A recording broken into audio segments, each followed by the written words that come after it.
So, my next take, when it comes to sports and pop culture, audience trust creators more than critics. Yeah, I think we're getting to that generation where like critics are losing a bit of their credibility and also just what people think because like I say they have one mindset, sports has a certain mindset and honestly when you work in an organization, sometimes you're paid to sort of lean one way instead of really debating it. Whereas creators, we like I said, we're creators. We have free roam. We could say anything about any team and not really feel consequences and just be honest, truthful, like not truthful or not, but like if it's a hot take, it could we could be eating our words in 3 months, but sometimes we're very accurate, we're spot on, and it's sort of like you would never hear this on Sports Center the way we say it or the way these creators take it. And same with movies. We're very honest of what's a good movie for us, what we like, and what others might not like, I don't know if you saw my last movie review with Begonia. That was a movie that's Mhm. recently out on Peacock. Like I said, shouting out Spoiler Peacock. alert in the comment section. Yeah, yeah, careful, careful there. Saw that one. But yeah, but like for me, and like, me, Tim, enjoy aliens, enjoy sci-fi, enjoy these conspiracy theories type things. This movie had all of that. So for me, I was a big fan of it. The acting was good, just that craziness. But like, there's people that might not like that. Vera watched a little bit of it, not all of it, and she was sort of not really into it but like I said, that's also not her thing as much. So it's like, I was very honest, like that was my take. If you've watched our show, you get to know who I am, you get to know what I like, you know why I liked it, So it's sort of, that's where we come from as creators, whereas critics, it's just like either really good, that it's my word versus everybody else's word, and it's like you don't give chances for people. Absolutely. Yeah, you beat me to the chase, Sean. I was going to shout you out with your movie reviews, especially the most recent one. And it's definitely something for our audience to pay attention to because he's our resident movie review expert here. And honestly, it's where I get my info from. And if I have a question about something old, new, it's certainly where I would direct it to is John. And and that just leeways perfect into the take that you just said altogether because critics can write up like a 3 paragraph, 4 paragraph essay, make it a Yeah. couple pages, whatever, make headline news. But you know, it'll be one-sided, and I feel like oftentimes they bring like their feelings on a certain actor Hmm. into it, and then it just changes their entire feeling of the movie altogether. And that's just it's like, dude, how Hmm. much can you lean into that Yeah. and truly believe until you go see it yourself? And I feel like the trustworthiness comes more often from content creators, whether it's Hmm. news headlines, sporting venues, food reviews. Like a food reviews is a good example where Yeah. I'm going to trust somebody who because I'm kind of low key fat ass as I always say.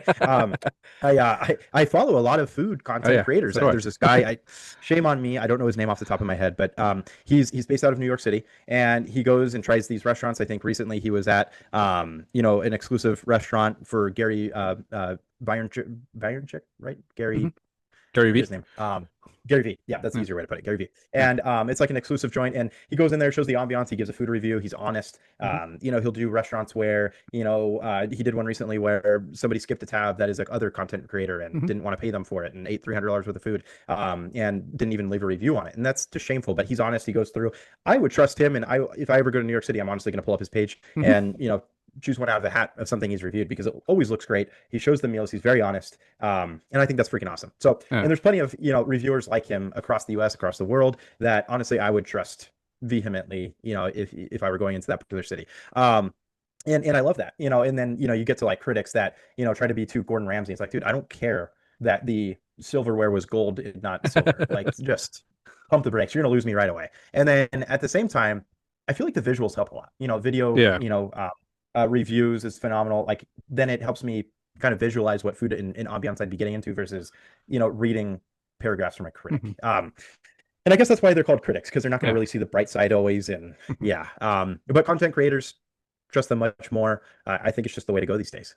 Yeah, I think it's the way to go. Like I say, there's pros and cons to the creators that I like because Hmm. I've seen some videos and I don't know if you've seen them as well, but like these creators that are expecting to get free meals all the time because they have this big Mm. TikTok page that's about food and I get it. Like a lot of people follow you. If you say this one place is great, a lot of people will show up and if you say it's bad, you might really close them down.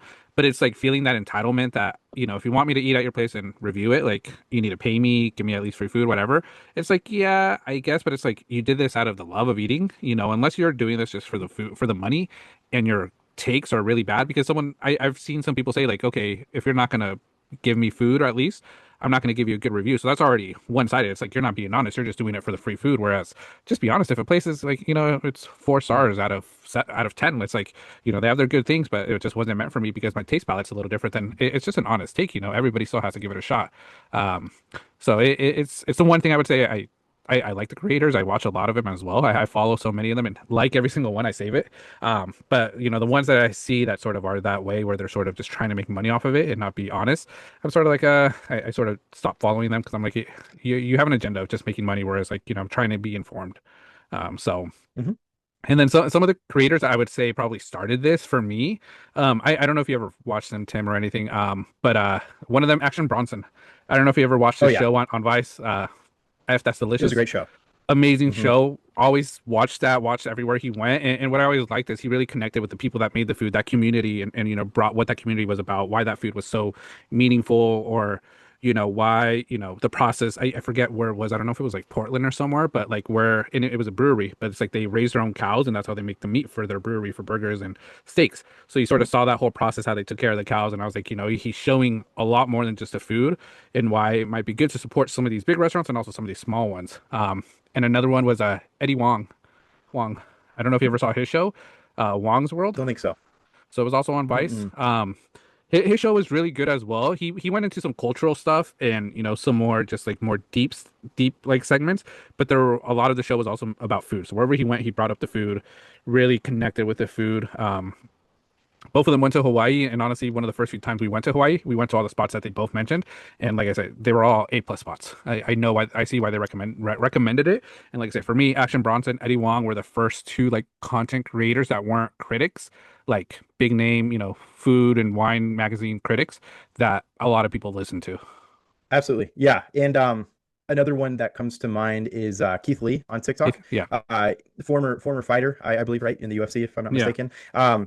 And he started out of Vegas. I'm sure he's still hmm based out of there, but he's gotten, worldwide platform at this point. But he started off with, mom and pop shops over in yeah, Vegas, and his reviews are very honest. Haven't seen him a lot lately, yeah, but honestly, his original reviews were great. I know it was like it would literally turn around like a business. I think that there's some hmm failing pizza places that, he went to, and it just hmm turned everything around. And, it's awesome. He talked everything from customer service to the quality of the food. I know that, and honestly, he's given bad reviews in there. I think he yeah, had one out of Atlanta that he said, it was terrible. The service was really bad. He wouldn't recommend it to anybody. So, yeah, yeah, and I think that's the best thing is when, they're okay giving bad reviews, knowing hmm how much spotlight it would give that particular restaurant. And hmm then, a restaurant comes back and tries to do a little bit more. hmm Honestly, Stool President, Barstool, yeah, it's another one. Mr. Presidente, he goes through and does pizza reviews. I think hmm that those are okay.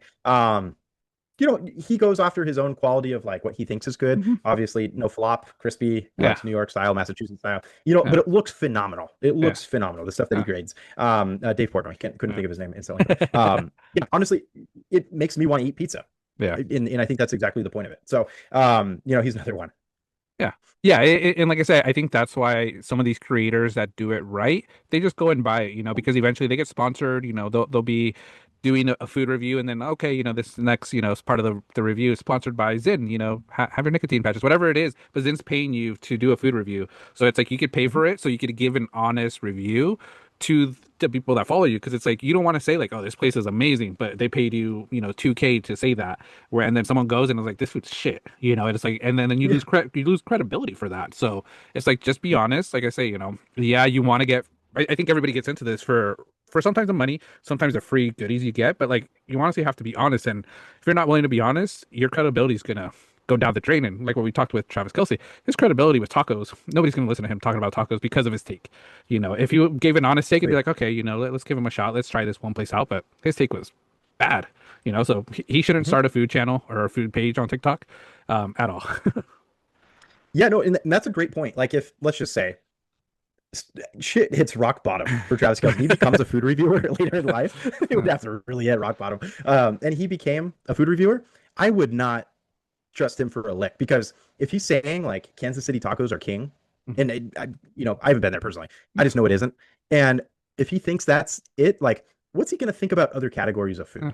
That's why I think his restaurant could take a hit from that. Yeah, Like, I know it's steak, but like, if you have any say in what you're serving, Travis, That's tough. Yeah. Like I'm gonna be like, man, I hope Mahomes has a little bit more say, or you Hmm. let Taylor Swift give a little bit more, influence Hmm. into the menu because man, Yeah. that's a rough look when it comes to food Yeah. because yeah, I'm not gonna trust you. Yeah. I think a follow-up question for you. For Mhm, anybody, and like I said, we don't have a food review channel. We barely do food reviews. Like we'll share what we do like, what we've tried.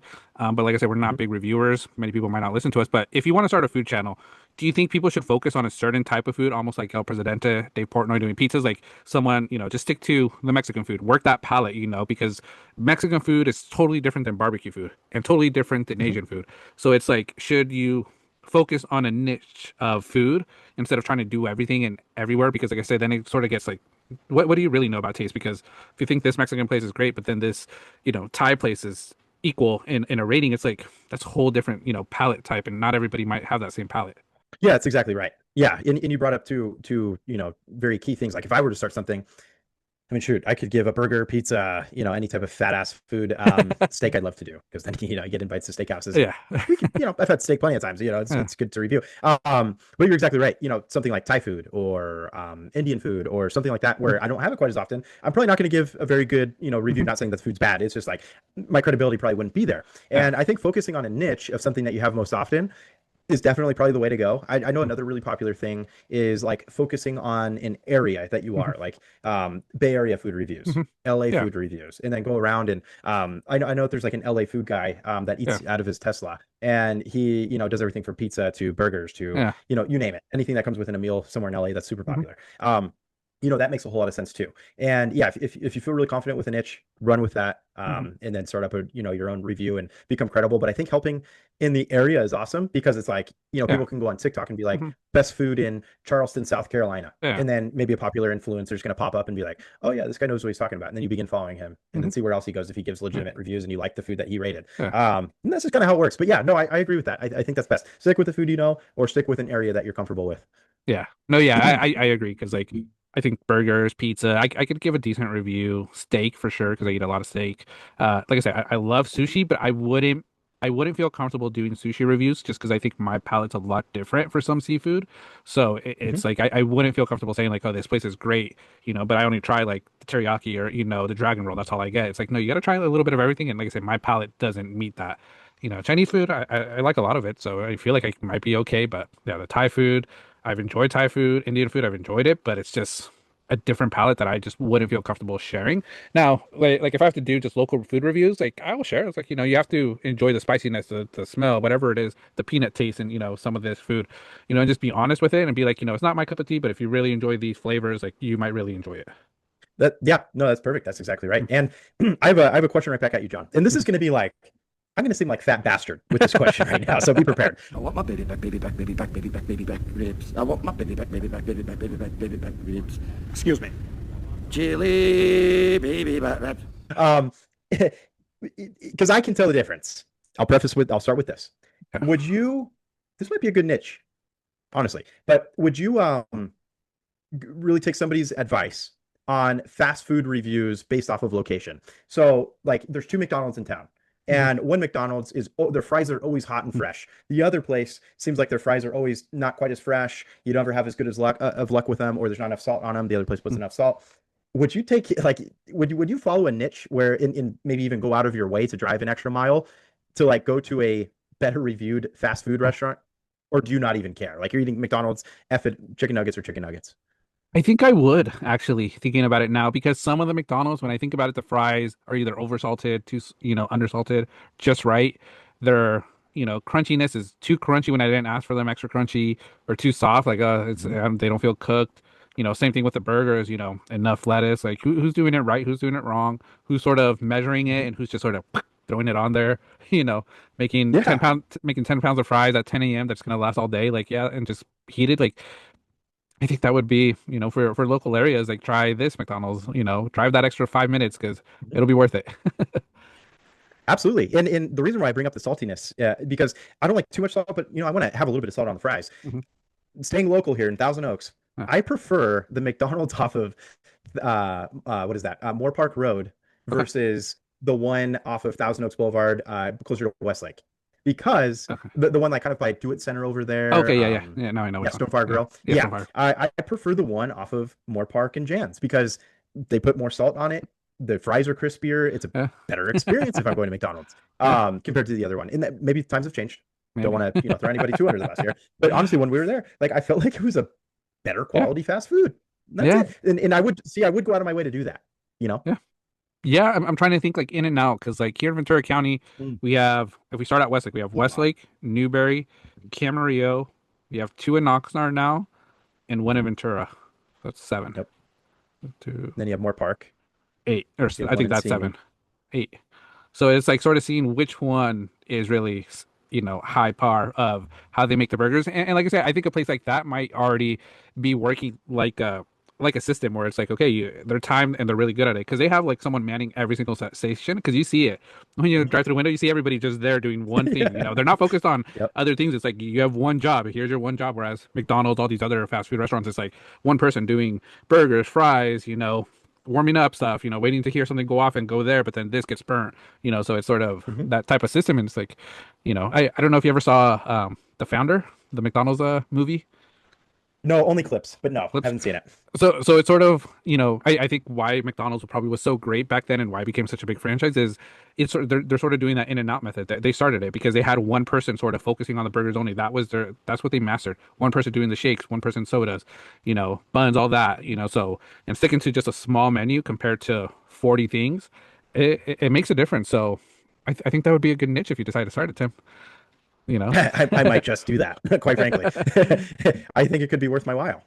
Because yeah, honestly, there's things like let's not kid ourselves. Like fast food has gotten pricey. Like our kiddos Mhm. love kids meals. They used to be like what, $4, for like a Mhm. 6-piece chicken nugget. Now they're like $7, $8 a piece. Mhm. Like they've gone up Oh yeah, considerably they're for the expensive. same food. So I focus a little bit more on those things these days. It's Mhm. it's like, how's the quality? Because Mhm. I'm like every other parent. Like I steal a fry out of it. Like come on, they're not gonna finish all those fries.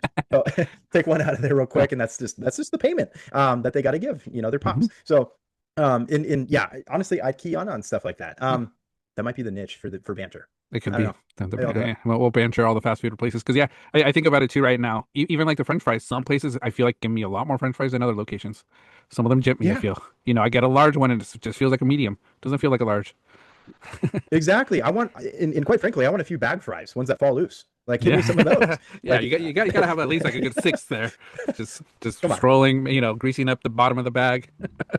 Yeah, and then you're sticking your hand in there. You're like, oh, let me get away, and then that's it. So Yeah. yeah, no, I honestly, I'm glad we both are on the same page with this one, John, because Yeah. I think it's something worth Mhm. taking in and keying in on. Yep. Yeah, no, yeah. So we'll see. But yeah, we went from sports and pop culture critics compared to creators to fast food, which, like I say, shows where our mind and our banter goes. But it is, Oh yeah. creators are going to start being the big things. And I hate to say it because, like I say, it's taking creators, people are taking creator jobs because all these famous people and all of these personalities that used to be critics now are trying to become creators because they know this is where it is. So, like I say, it's tough competition because now, like I say, these creators that have been established have to go against big name creators that are coming into the business that people are going to follow. And like I say, nothing against it. It's just, you got to be stronger. So, for those creators that are out there, don't give up, continue doing your content. It's going to blow up eventually. Like I said, we've been going at this going a little over a year. So, and like I said, we're not slowing down. So all these other people, if you think Mm-mm. they're going to stop us, they ain't stopping us at all. We're the true banter on the roast Absolutely here. not. That's right. That's right. That's us. Yeah. Yeah. All Can't right. back down.